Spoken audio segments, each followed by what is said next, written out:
నేను ఉత్తగానే అంటలేను రేవంత్ రెడ్డి గారిని మైకు వీరుడు అని. నిజంగానే మైకు వీరుడు.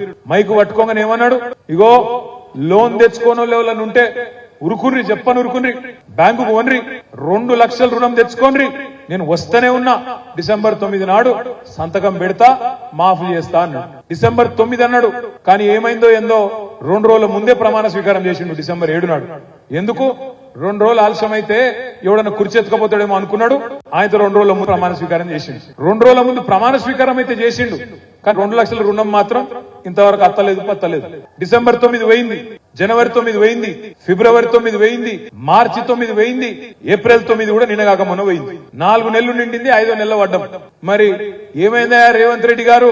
రుణమాఫీ అంటే పేగులు కత్తిరిస్తా మెడలు వేసుకుంటా అంటాడు. అయ్యా రేవంత్ రెడ్డి, నీ భాషలు నీకే చెప్తున్నా భయ్. నేను రేవంత్ రెడ్డి గారు మొగోనివైతే ఇచ్చిన మాట ప్రకారం 2 లక్షల రుణం మాఫీ చేసి ఓటు అడుగు.